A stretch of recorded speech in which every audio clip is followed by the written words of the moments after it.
Yeah, it's the evening, so good evening.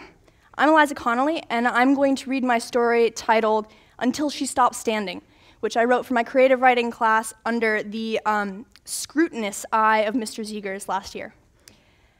I wrote this story because I think it's never been more important to consider the perspective of someone else, someone of another gender, another sex, another race, socioeconomic status, sexuality, mental state, to recognize that we believe that we're the main character in our own stories, but that a character is just the lens to view the story, and not the story itself. Our story is just that. It's the story of the people, and it's full of infinite possibility, and it's limitless. During our final parts, will we be better, or will we feel better? And is there a difference? So I'm gonna get started now.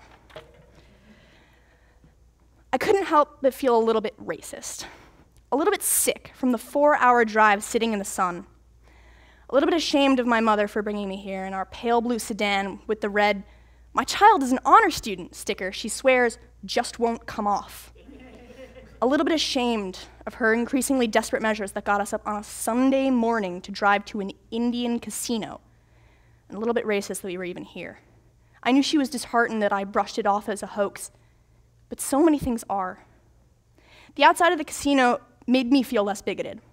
Wood-carved bears wearing Native American headdresses stood on their hind legs. Their noses twitched, and they sniffed the air turning towards us. Bears only stand to get a better sense of what's going on. I wish people did that, or something similar, that it was obvious when someone was lost. But we were born to stand upright, born confused. The need to understand is just as inherent as the power of knowing. My mother stood in the doorway, entranced by the flashing, gooey lights that smeared themselves on the walls, then were wiped, and smeared, and wiped, and smeared. The carpet was thick and stiff and just as colorful as the lights. "Mom," I reminded her. She dragged her eyes away from the walls and looked around, then walked over to a man dressed in a red vest and white button-down shirt who was smoking a cigarette.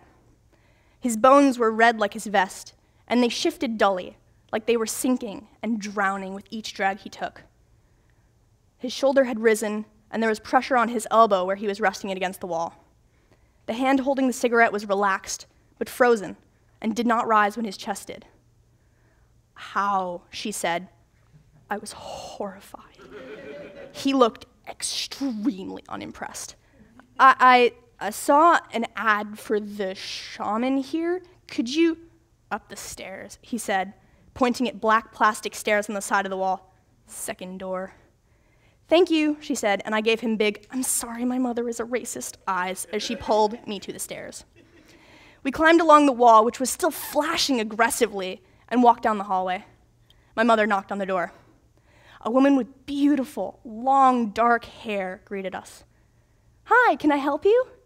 "Yes, my daughter is here to see the shaman. Yes." She paused as she opened the door to let us in, then walked back toward a desk where she sat in front of a computer. We stood in the middle of the room, next to a door on the side wall. Her bones moved languidly and were just as dark as her hair, but had a soft glow. "Howard?" she asked. "Yes, that's us." "This is her first time here?" My mom nodded sharply. "Here for healing?"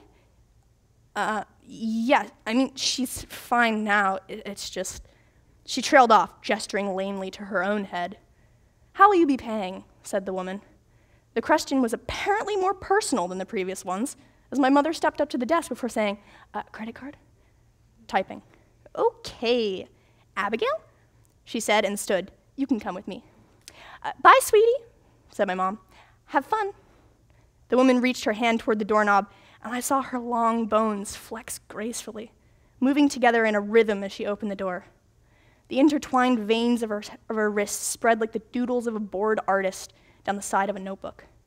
Too many people's veins looked like tangled wires behind a desk. "Feeling okay?" she asked. "Don't be scared. He's very nice." "What does he do?" I asked, nervous that I had already assumed too much. She paused, "is a mental healer." Another pause. "He quiets the mind enough to begin healing She stopped at a door. Some people meditate. I've heard singing. I scrunched my face a little. Whatever you want. At the end, you'll leave and you'll feel better. That's it, I said, hoping I didn't sound unimpressed. He's a healer. His job is to heal you. She pushed the door open and held it for me. It was an indoor garden, bigger than the office, though I felt like not by much. It was the ceiling that really got you. It was already very high, but it was made of nothing but glass, so it felt like it just kept going. Plants grew on a raised surface, and little trails had been made throughout the room. A man in jeans and gardening gloves was pulling out some twigs that had fallen around a tree. I stood awkwardly, waiting for him to notice. He stood and dusted the dirt from his gloves onto his legs. "Hello," he said, smiling. His bones were brown and chipped, like dirt that hadn't been watered for so long, it starts to crumble and cracks appear. "Hello," I said, tired of human interaction for the day. "You are Abigail?" "Yes." He paused, looking at me and taking his gloves off to put them in his pocket. "Your mother said that you tell her you see the insides of people." I nodded. "They're bones." He started pruning a brilliantly purple flower with purple buds, and I wasn't sure whether or not to keep talking, so I didn't. He looked closely at the flower. It's interesting what some people will call reality, but claiming to see into another person as though ordained with knowledge, I watched as his bones became dusty, then began to crumble quickly into sand.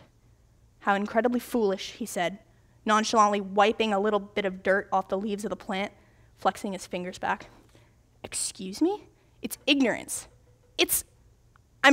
No, I said angrily. "It's not foolish, it's real. I did not question its reality. I questioned your ignorance. Real, just like you're real." The plant started to grow violently. "I can see real you and your real bones, the color of real shit, just like this whole thing."